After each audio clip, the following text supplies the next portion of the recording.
My name is Rocco and you're watching The Loom. You might be listening to this in audio format on Spotify or Apple Podcasts, but if you want to follow what we're doing on the screen, the best thing for you to do is to get along to either Substack or YouTube and catch this in video format, because every now and again, obviously, if we're working with tarot, we're going to be referring to some visual elements on the screen. So in the last 4 episodes, I've kind of been setting up the foundation of this podcast. So just a reminder, if you're watching this perhaps for the first time, or just to bring what you might have been listening to together in a coherent thesis, what are we doing here?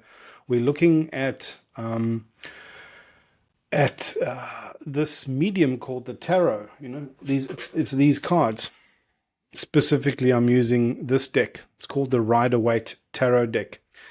And the project is, among other things, it's to deepen our inner conversation. So we're all sitting with conundrums and questions and challenges and seeking guidance and insights of different kinds in different aspects of our lives. And the way that we can hold that internal conversation is dependent on the depth and the granularity of our internal language sets. And if we can increase our language sets, we can actually increase the resolution of our inner worlds. And the ancient Greeks used to say that there were 2 languages, excuse me, in which a human being could hold the conversation of life, internally and externally. And the one language was, of course, reason. This is our sense of logic and our reductive reasoning. And the other is our imagination, our mythos, our sense of archetype and meaning making.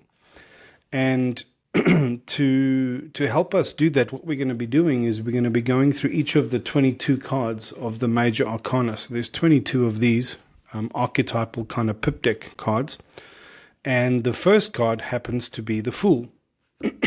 Now, the camera always takes a minute to sort of adjust or pan in. There you go. It's this character here. So I'll splash him up on the screen in a second. Now, just to let you know that these episodic explorations that we're doing via this podcast show of sorts, it's not a substitute for learning with me or for getting more comfortable or more familiar with the cards in depth, as per the posts that I've prepared on the Hermetica Reiterated Substack. And I'll leave the link to that resource here. This is really just an introduction to each of those archetypes, so that we can begin a journey of deepening that conversation, begin a journey of increasing that resolution, of increasing our language sets, our internal language sets. Now, even the exhaustive posts that I've put together on the Hermetica Reiterated Substack is not exhaustive in of itself. As I'm working with these cards and working with this medium, my own understanding is deepening as well. And it's not like I have the authoritative final say. I definitely think this is a worthwhile resource and absolutely country miles ahead of the nonsense you're going to find in this little booklet that comes with the pack. But it's not meant to be exhaustive. And one of the ways in which we can deepen that internal conversation is by learning about topics such as hermetics, Kabbalah, alchemy, and then astrology and archetypes as well. But these are ostensibly esoteric topics. And the point of what I'm doing here and what we're doing together is not just to deepen that language arbitrarily. It's to deepen that language by decoding these forms of esoterica, by decoding hermetics, Kabbalah, and alchemy especially. Decode them so that we can actually apply them in our lives. Now, excuse me. I might have some water quickly. So the first card in the deck is the Fool. And I think I'll actually splash my screen up here and show you something to help guide the conversation. because in one of the previous episodes, I actually positioned, come on, you pestilence. I actually positioned the Major Arcana as as describing thresholds and a journey arc. And here's one depiction of that journey arc. So often we think that the ambition is to become as the magician, or become as the transcended master of the hermit, or become as the this paragon of agency and self-sovereignty, which is the charioteer. But it's the fool that begins that journey, that culminates in the character of this eternal youth here on the back of this horse charging into life over here. And it's important to recognize that many of these archetypal characters describe something by way of an archetypal journey. Now, let me just bring up my notes quickly. So when we discuss the fool, we're approaching this archetype and the tarot as describing a journey of initiation, of alchemical transformation, of initiation, and of actualization.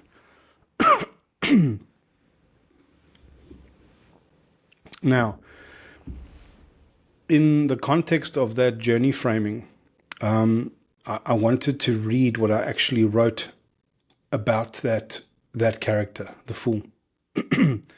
So here's an introduction to the fool, and I'm reading this from the post that I wrote. So every single one of the 22 cards of the Major Arcana has a extensive analysis broken up into many different sections.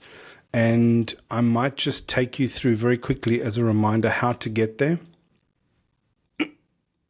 So if you go to hermeticareiterated.substack.com, you see I've organized the posts into Hermetica, into the Loom, which is what we're talking about today, into a universal theory of everything, and I've just added a section on astrology as well. But if we go here to the Loom, you'll see it's very clearly it's a podcast, obviously. Here's the previous episodes, and there is a quick reference article I wrote, which is very useful when you're working with a deck and when you're doing readings, etc., because as you're learning the cards, sometimes your mind goes blank, sometimes your thoughts are somewhere else, sometimes you can't always remember what an individual card is about.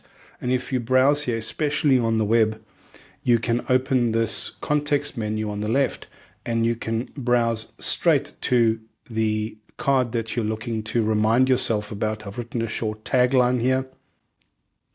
I've summarized the entire post in a short section. It's supposed to be mnemonic. It's supposed to be a quick reference reminder to bring up some of the common themes and remind you of them so that you can proceed with your reading. Now, I've been talking about all of this, but I've not shared my screen, so I'll just go back again. Sorry. So again, it's the hermeticareiterated.substack.com is the landing page here, and you can see I've organized it into different sections: Hermetica, the Loom, a universal theory of everything, and astrology. There's an archive of all the posts here, but we're specifically looking at the Loom, where you can see the previous episodes, this post over here. And on the left-hand side is this context menu, wherein you can go and jump to any one of the cards that you need a refresher on. And then sometimes this is enough. Sometimes just this tagline is enough. Sometimes you have to read through this to jog your memory a bit or pick up a different theme or a different motif from the card, or you can actually drill right down into the full reading itself or the full essay itself. And again, this post is broken up into multiple sections. Now, what I want to do is I'll do a reading of this, and I'll stop my share, and you can look at the side of my head while I read this. So now, remember what we're doing quickly is we've figured out that the function of the Loom and this modality of working with tarot is to help us deepen our internal conversation, by deepening our language. And archetypes and archetypal language is one such language set that we need to deepen. We're starting with the Fool. And at the beginning of this post, I've written like a little synopsis, an introduction to the Fool. Now, if you look at this little booklet that you get, just to make a point here, I've written something that's many, many pages long that could probably be a booklet in of itself. And by comparison, the small booklet that comes with the deck, it says 0, the Fool. In other words, if you draw this card, this is what you're supposed to inter.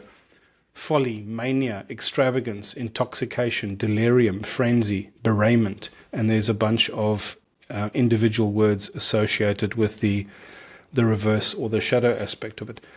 It's so clearly banal and shallow by comparison, and I honestly don't even think it's worth looking at. If it was me, I'd put it in the drawer and forget about it. The only reason I keep this booklet is to explain to students and to people working with me why I've gone ahead and done my own. And when you've analyzed one of the posts, and you've looked end to end at all of the context that's encoded within that card, this little booklet that comes with the pack becomes quite ridiculous and quite laughable. So what we're going to do today, excuse me, I've got a bit of a cough. Everyone in the family, I'm in Western Australia, and in the Southern Hemisphere, we're in winter, and it's a particularly cold and wet winter at the moment. So everybody's struggling with colds and coughs and things. So what I want to do today is I want to read that introduction, give you a sense of my sense of the Fool as an archetype, especially in the context of this journey, these initiatory arcs, these arcs of transformation, of actualization. And I want to pick out 3 of the main archetypes that I associate with the Fool. And then what we'll do is we'll reference maybe 2 or 3 archetypes from characters that occur in movies or in books that come from popular culture that we would be familiar with. So it can help you relate to those characters and then associate those symptoms of behavior and of conduct with the Fool, and thereby deepen your own granularity and resolution of archetypal language as you encounter the card in your readings and in your work. So the first one we're going to look at is the Puer Eternus, the eternal youth.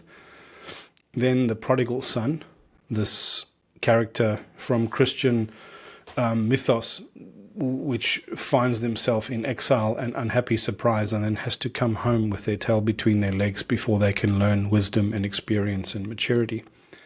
And the third is the Trickster archetype. Now, we'll go through each of those, and as I said, we'll look at a couple of examples from books, from movies, from pop culture that you'd be familiar with, so that you can help develop a relationship with this archetypal character. But before we do that, let me read my introduction to this, and then as we go through each of the those 3 archetypes, I might just read a little piece that I wrote in the archetypes section, so that you can become familiar with that character as well. So here it goes. And again, you can find this on the Hermetica Reiterated Substack, and I'll leave a link to the post and the website below here. Introduction to the Fool. The Fool is the true beginning. The Fool is the true beginning. So it's the true beginning of the tarot deck, the true beginning of any initiatory arc, the true beginning of any transformational journey. The hero's journey that we learn about from Joseph Campbell, the hero's journey is itself an adolescent project. It's a naive fantasy that the juvenile psyche enshrines as a pathway of initiation and attainment of accomplishments, renown, and purpose or meaning. Now, if you think about all of the hero stories that we're familiar with, from which Joseph Campbell derived his Hero of 1,000 Faces, or his hero's journey, you'll notice it's always a linear journey. It always follows a similar pattern. And even though it's drawn as a cycle, it's linear in the sense that it's a kind of there and back again with predictable hit points. He's going to leave the village. He's going to have a bit of a surprise. He's going to get some help along the way. He's going to have a boss fight. He's going to win the trophy or the prize or the golden fleece or the magic sword. And then he's going to come back to the village with the wisdom or the medicine or the treasure or the something. In that sense, it's very linear. And this is why we're saying it's an adolescent project, the hero's journey. The hero's journey is born of a youthful aspiration where courage is untested, wisdom is unearned, and the road ahead is imagined as a linear path towards triumph. The irony is that the fool will step forward over the precipice and fall out of the fantasy and into the unglamorous crucible of reality, but that equally it is precisely the adolescent naivety and the ignorance which empowers the fool to take the first necessary steps and very difficult leap into the unknown in the first place. Now, I'm going to quickly share my screen and we can have a look at the scene that's about to play out here. So before he embarks in his becoming or his pursuit of these identities, he begins as this identity, this hopeful youth that's eyes in the sky, back to the sun, holding this idealistic rose, his little knapsack over his shoulder. These little traveling boots aren't going to really get him anywhere. This is exactly the picture of a youth that has ambitions of becoming an adventurer or becoming a something or a someone, but isn't even equipped for the journey that they think they're about to begin. They're deeply unequipped.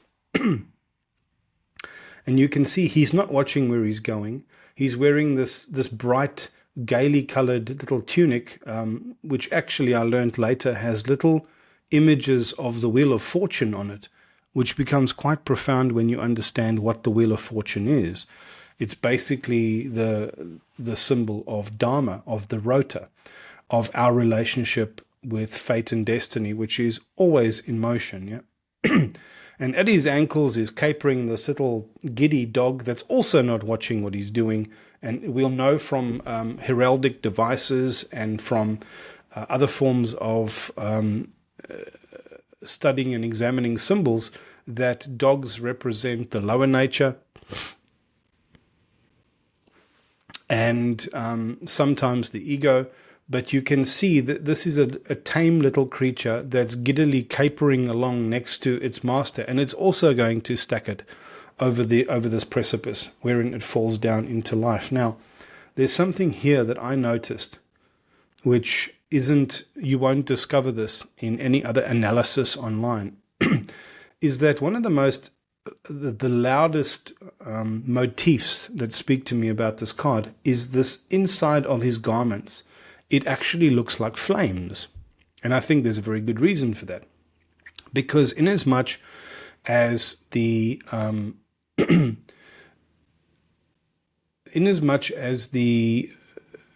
he's about to enter into the crucible alchemically and undergo the fires of transformation and all those transformation forces, it's fire that is responsible for that transformational power.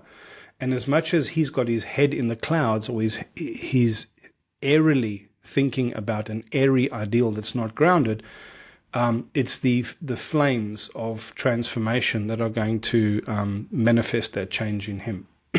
Now, this is all alchemical signatures, and I just wanted to lift those few things out quickly. Now, there's a lot to discuss here.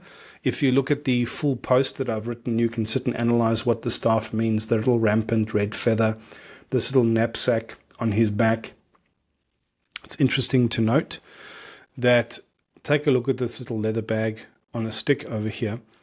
If you look at the etymology of the fool comes from a Latin word follus, which means bellows or leather bag. So it's the leather bag that you would pump to heat up a furnace. But when somebody is full of bluster, or if they're a fool, we can say they're full of hot air. Yeah. And that little leather bag is a nice little hark back to that point. So let me jump back to my notes now. So what I wanted to do, now that we've got a sense of that little picture, we can come back to the introduction I was writing. Where are we? So we said that the irony is that they will step forward over the precipice and fall out of this fantasy that they're in and into the unglamorous crucible of reality, but that equally it is precisely this adolescent naivety and the ignorance which empowers the fool to begin that journey, to take the first necessary and very difficult leap into the unknown. The fool is the stowaway to its own uncertain future. The fool is a stowaway of his own uncertain future. What's a stowaway? It's when somebody is aiming to go on a journey on a ship, but they don't actually have a ticket to ride. They're not one of the formal crew, and they're not one of the formal passengers. They're in a way not supposed to be there, right? In a way. But the lovely thing is, the stowaway archetype is as soon as the ship has left port and is on its journey, that's when the stowaway is discovered. Because a stowaway isn't somebody who tried to stow away and got sent back to port. The stowaway is the character that's discovered when the journey is already underway and they cannot turn back. And there is something of truth in that about the fool archetype. The fool is the stowaway to its own uncertain future that arrives without a ticket and without a passport, with no map and no compass that it can yet trust. So when you begin on a journey, when all of us begin on our journeys, whether it's in adulthood, in careers, in marriage, as parents, we always imagine the journey in a much more starry-eyed way. And it's only by taking that plunge and realizing that we don't really have a ticket to ride, we don't really have the passport to this identity that we're trying to inhabit, we don't really have a reliable map and a compass that we can use. We sort of have to discover the way as we walk it. And it reminds us of that beautiful poem by Antonio Machado. And I'll see if I can bring it up. Antonio Machado, Walking the Way. So I won't butcher it and try to read the Spanish version, but translated into English, it says, "Traveler, your footprints are the only road and nothing else. Traveler, there is no road. You make your own path as you walk. As you walk, you make your own road. And when you look back, you see the path you will never travel again. Traveler, there is no road, only a ship's wake on the sea. Traveler, your footprints are the only road and nothing else." And this is a bit like this character, and which each of us can relate to, is that there is no way that we were supposed to follow. The way only presents itself as we walk it, right? We open the way by walking it, and we discover or we forge our identities and our authenticity by practicing it. Yeah. So only through trial and disillusionment can he ever become clear that this is not a journey of certainty or linear progression, but one of discovery, trial, and radical transformation, where the path unfolds only as it is walked. And there is a quote from David White, which again I'm going to paraphrase here, and it's about how each of us have these sense of life, of how the journey is going to be, how we're going to be, how our fortunes are going to arrive. And we always encounter reality at terminal velocity as we encounter reality at that speed, and our dreams and our illusions shatter apart on impact. And only in that shattering, only in that rude surprise do we actually discover, sometimes for the first time, who we are and what the journey that we're embarked on is actually all about. Only through trial and disillusionment can it ever become clear that this is not a journey of certainty or linear progression, but one of discovery, trial, transformation, where the path unfolds only as it is walked. The fool represents the seed of potential, carried by innocence, curiosity, and audacity to begin, even in the face of the unknown. And I finished that section off with a wonderful question. It says, what wonders could possibly wait along the road if the journey matched the ambition that we set off with? What wonders could possibly wait along the road if the journey only ever matched the ambition that we set off with? I often say easy success is the sure sign of an unremarkable destiny, because if we set off on an ambition that isn't ours, that's a borrowed ambition, like to become a millionaire or to become a firefighter or to walk basically in someone else's journey steps, then what wonders, what growth, what transformation can possibly be waiting for us if the experience that we encounter matches exactly this small ambition that we have when we set off? We're supposed to exceed our earlier ambitions by the way we wise up and accrue experience along our journeys. So now that we've had some sort of insight into the full archetype, I want to jump to the archetypes. And I said that there were 3 of them that we're going to look at. Now, I've obviously documented more in the full article. And they are the... let me read this first. Where's my notes? So I've written here the puer eternus, which is the eternal youth, the prodigal son that we get from Jesus's parables in the New Testament, and the trickster. And these are all invoked by the full archetype. So let's look at, and what we'll do is we will explore 2 sides of these, because these archetypes in of themselves, they're neither good nor bad, right nor wrong, but they do have what's called malefic and benefic expressions. Malefic is the shadow expression, and benefic is the more positive expression, right? So what I also wanted to do before we do that is let's quickly go look at this journey arc that I kept sharing. There we go, and I shall share my screen again. It always takes longer than I wanted to, but there you go.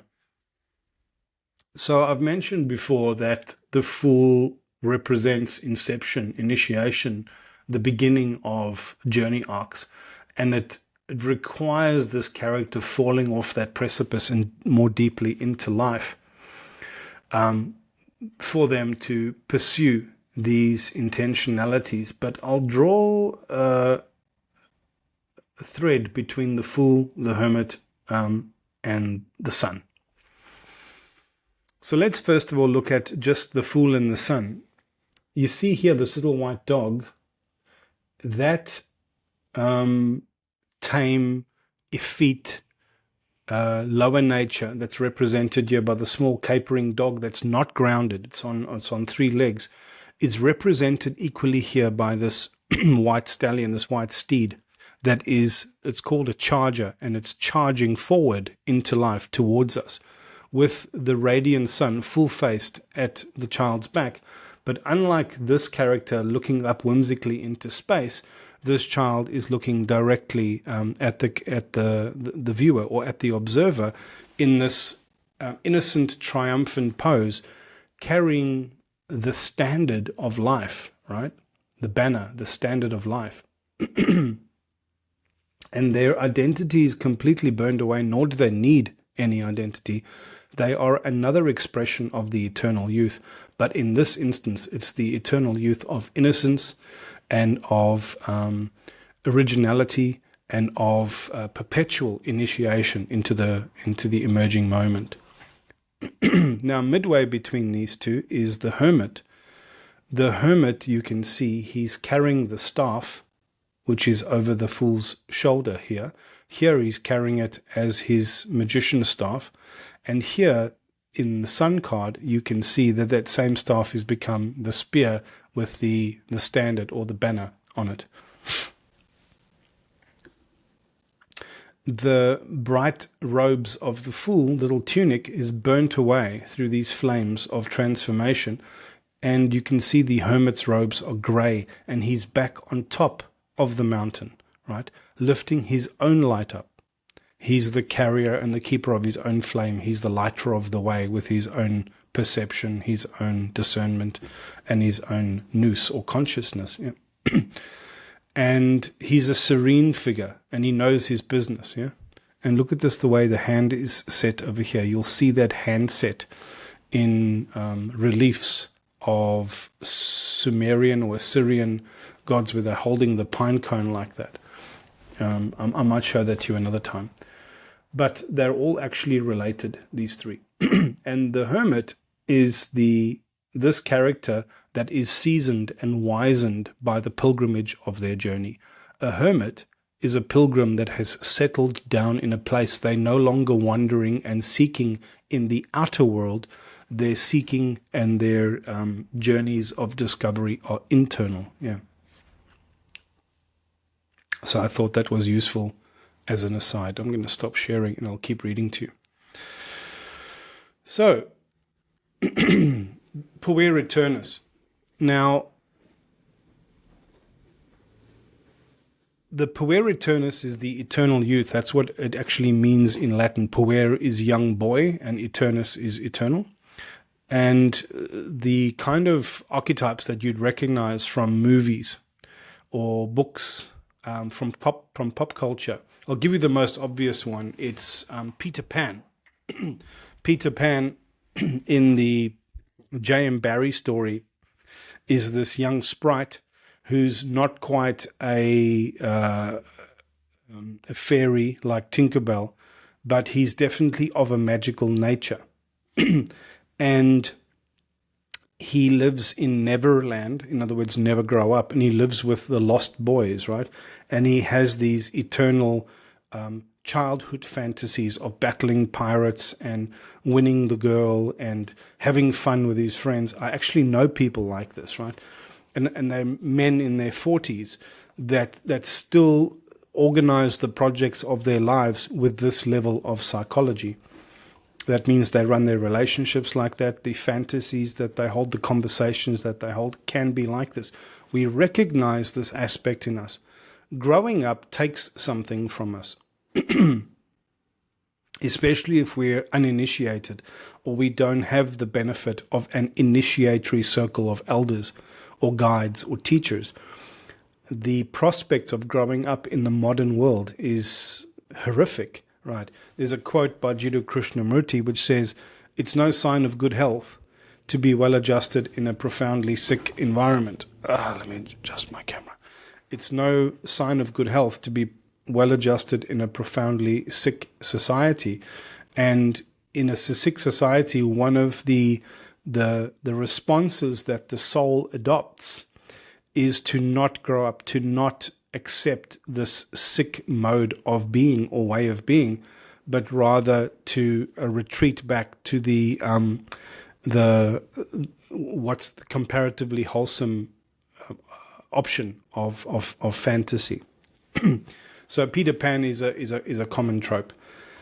Another one that you might know from that Ben Stiller movie, they made a movie called The Secret Life of Walter Mitty. He's another guy that's constantly lost in fantasy.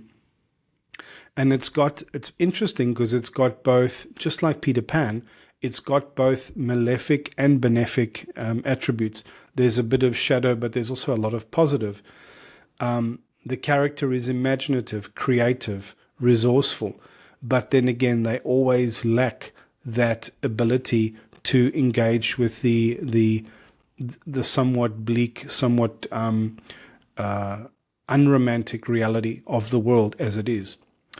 A comical shadow depiction of this puer aeternus is, if you remember the movie The Hangover, there was a character played by Zach Galifianakis.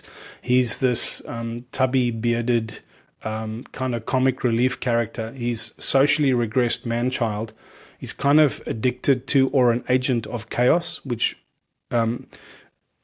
draws an association with the trickster archetype.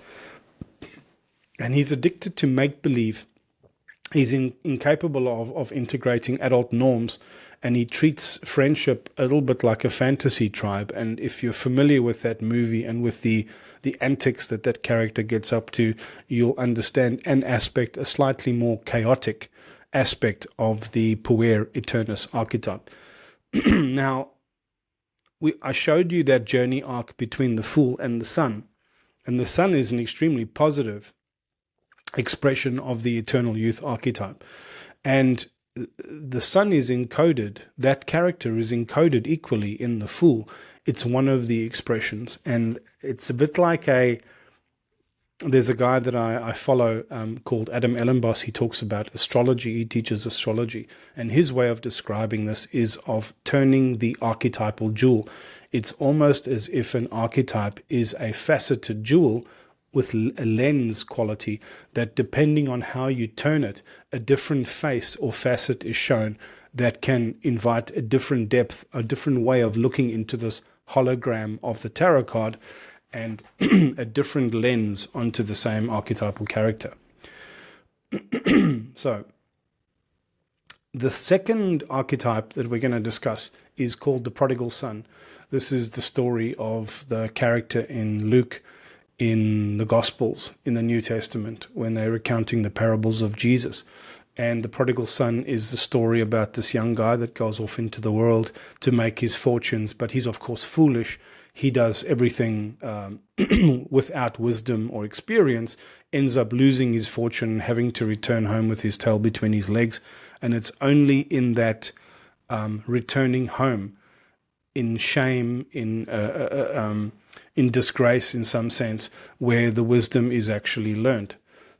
So the Prodigal Son is also related to the pilgrim archetype, because of course you saw in that journey arc that how the Fool is related to the hermit, and the hermit becomes the hermit after years of wandering, after years of being a pilgrim, searching for the truth out in the world.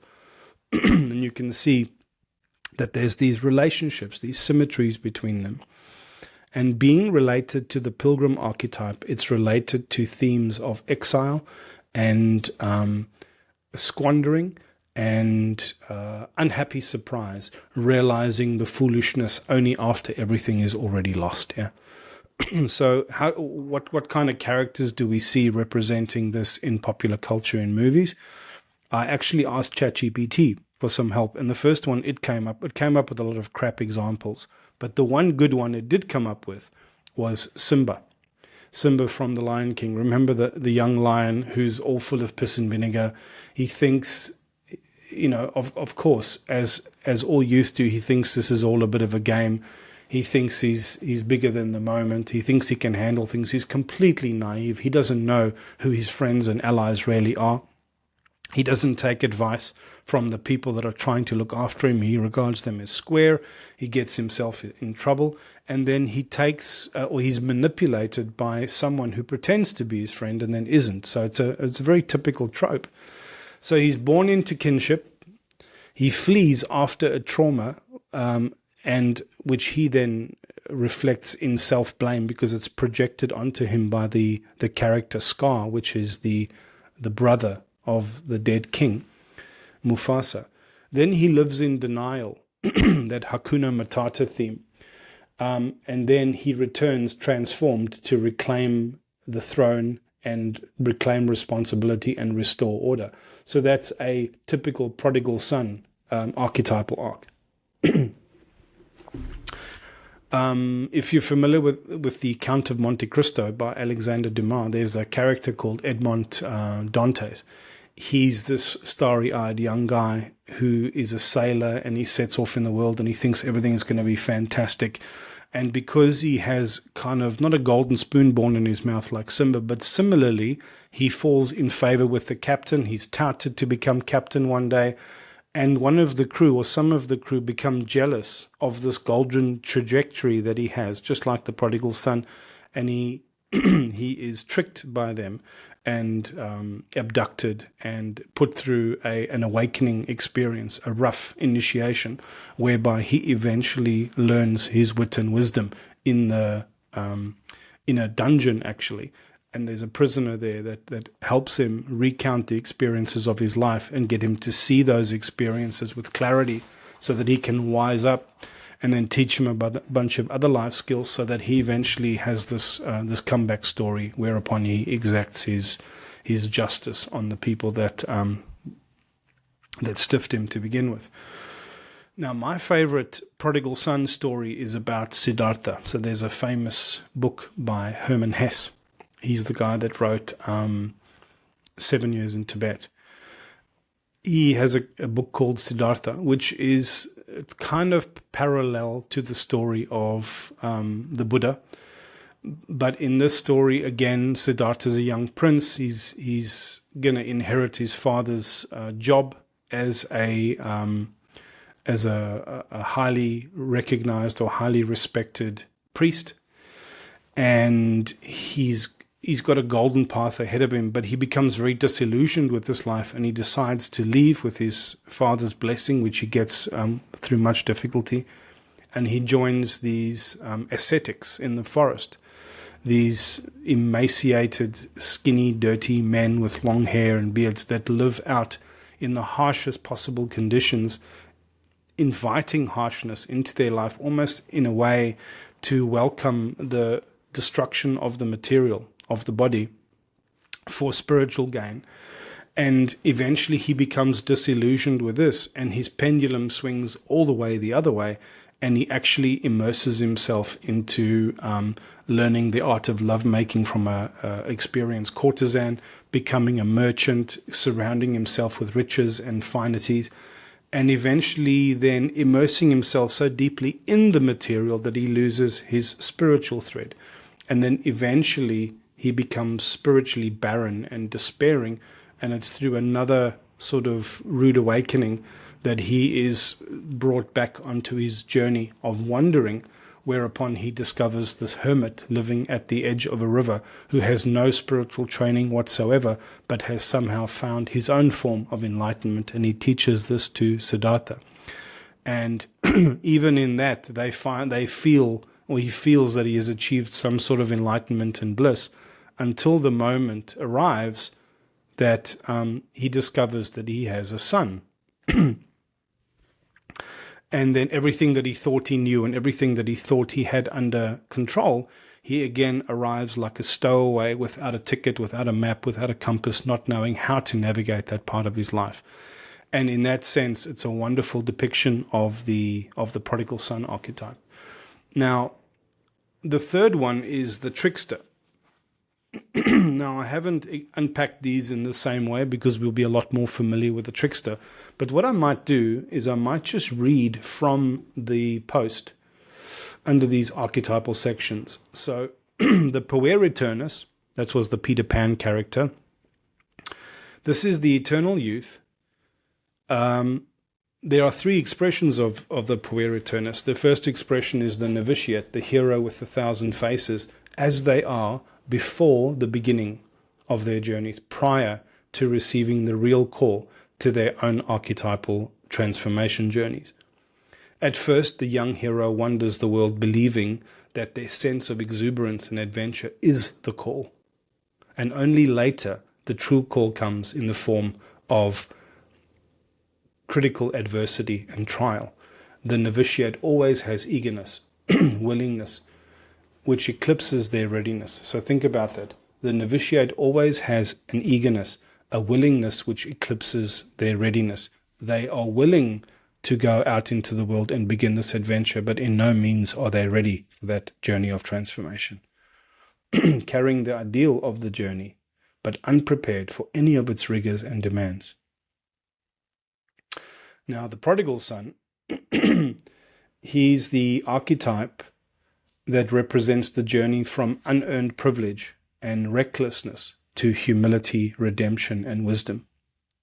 It always symbolizes the naive squandering of potential resources, followed by the hard lessons of loss and hardship. And the irony is, it's only through that adversity and through the inevitable misfortune which the prodigal son encounters that they actually gain self-awareness, and they transform that entitlement into gratitude, and their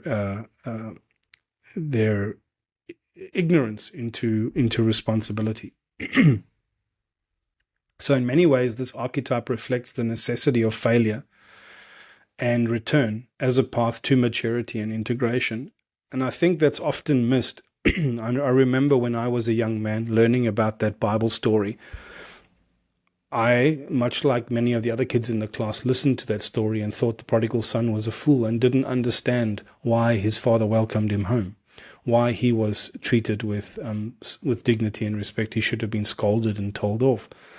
But it's only later on in life, when I had endured my own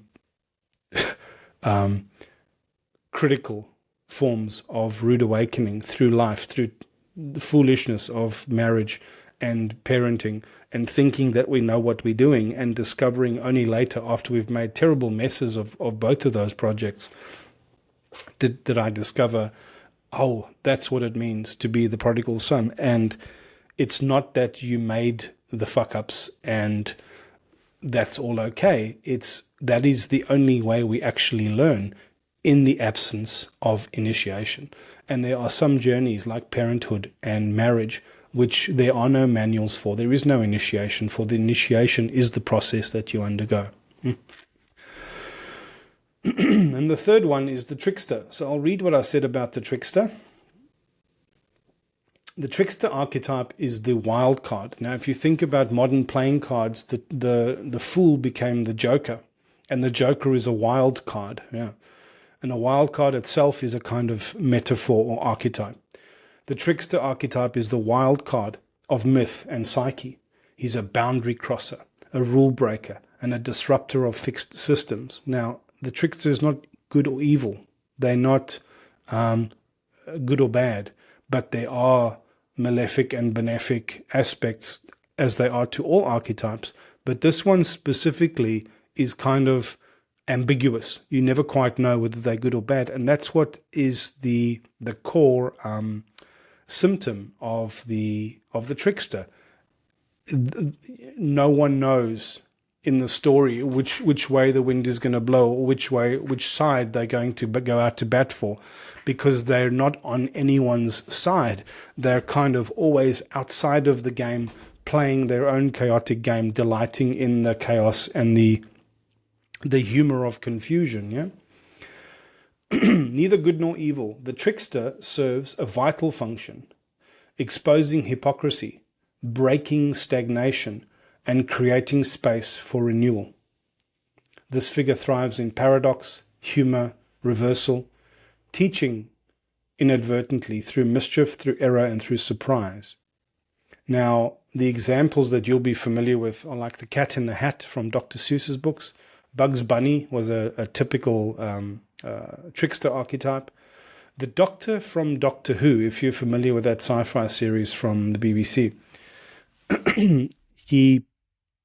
he never wins his battles by direct adversity or confrontation. He's always got a trick up his sleeve, right? And in a very telltale way, he part of that character's identity or story arc is that they undergo these radical transformations. They shapeshift. They inhabit a different identity throughout the character's story arc over the years. And you'll recognize that shapeshifter is always part of the trickster archetype. Like if you think about Loki in the Norse myths, and then in the comics, and now later on in the Marvel movies, they've lost quite a bit about the character, Loki, but they've retained enough to help you appreciate that, A, they're never quite on anyone's side. They're always slightly outside the game. They don't take on adversaries directly. They're always full of tricks. But they're also known for shape-changing, for shape-shifting. And another common trickster archetype in our household, my daughter is almost 4 years old, and she loves Moana, the Disney character. And there's a character, Maui, the demigod, the trickster, that aids Moana. She's got a bit of a prodigal son kind of vibe to her, but more noble than that.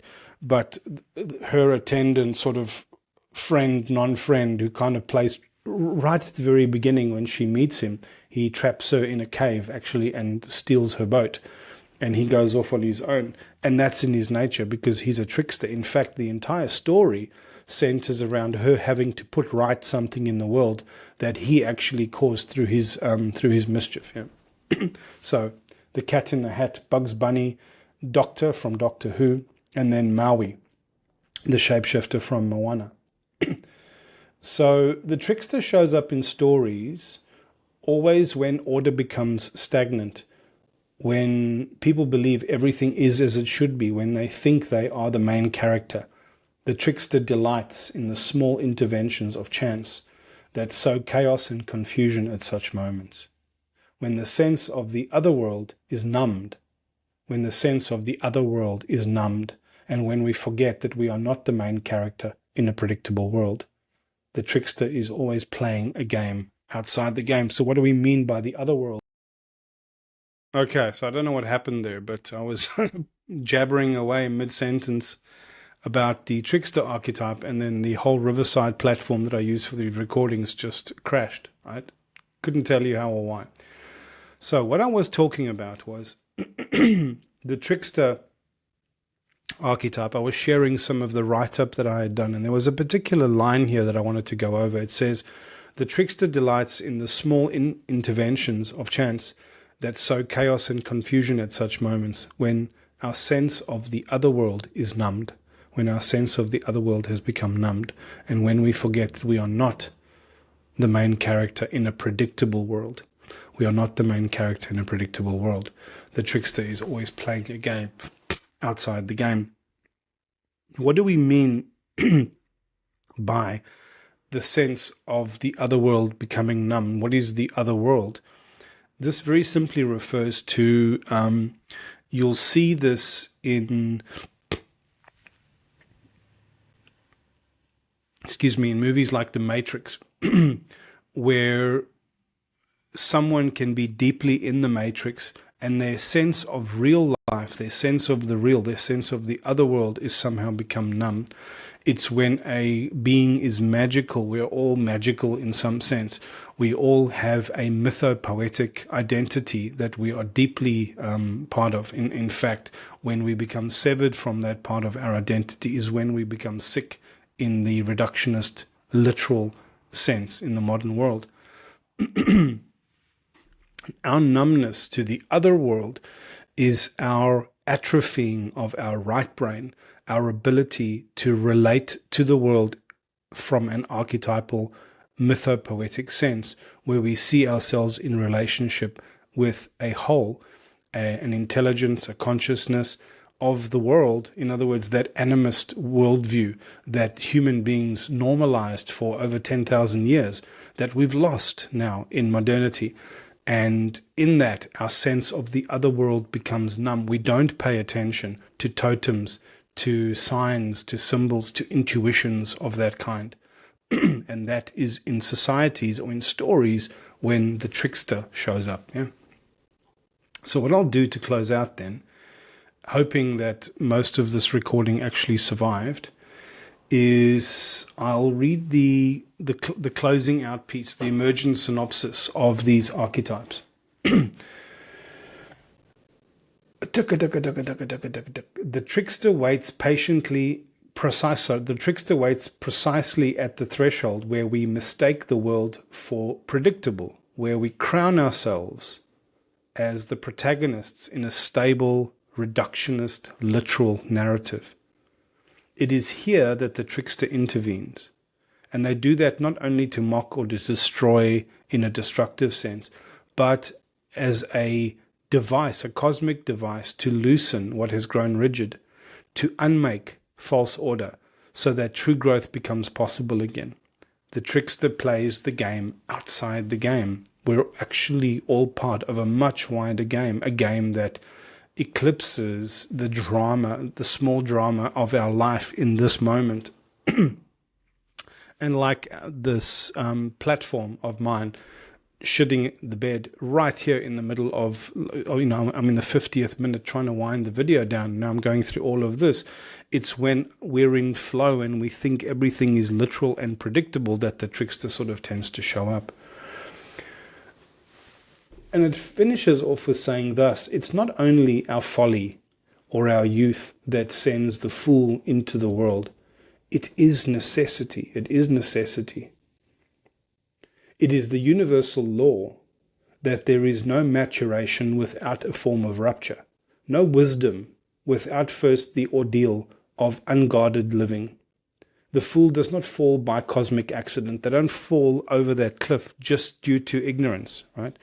In a dharmic sense, they are compelled to fall, compelled to squander their fortunes, compelled to lose and become lost. They're compelled to become lost and so to wander, like the pilgrim, compelled to wander, so that what survives the crucible is the appreciation of soul. The whole point of wheat is to be cut down and threshed and then ground into bread and go through these radical forms of transformation.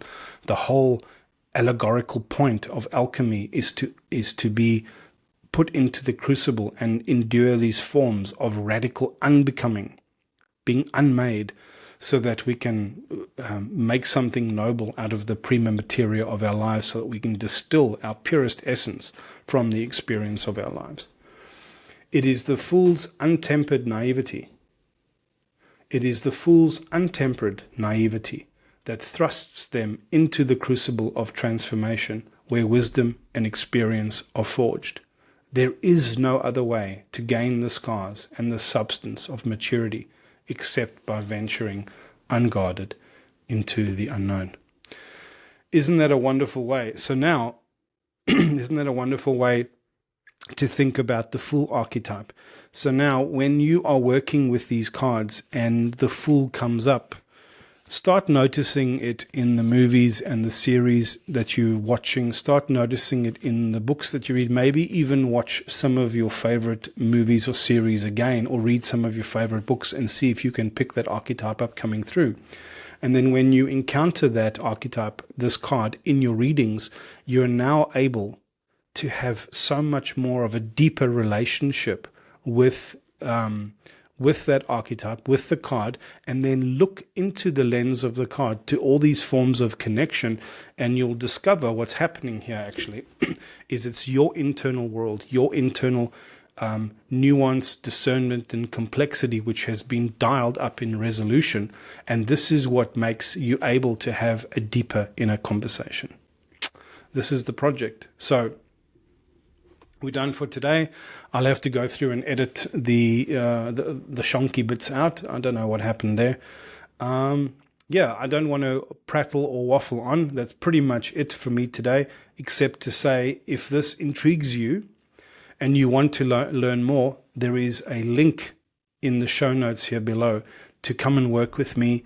I've got means-based pricing adjustments, so it doesn't matter what country you're in. Don't let the formal pricing of the appointments and things put you off. Just email me. I'll leave the email in the show notes as well, because I don't want price to be the reason that you can't get access to these valuable forms of self-initiation and of knowledge. And if you want to do a reading with me, there's a few options available. There's an episode here about the different styles of readings that I do. If you're not sure which one is right for you, just jump on a call. We'll figure it out.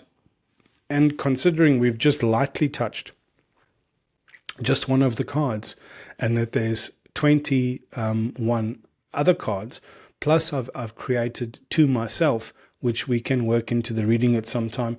What a rich way to deepen that internal conversation with yourself and to dial that resolution up, by which you can enhance the language by which you're holding the conversation of life. So I look forward to speaking with you if you jump online with me. And other than that, until next time, take care.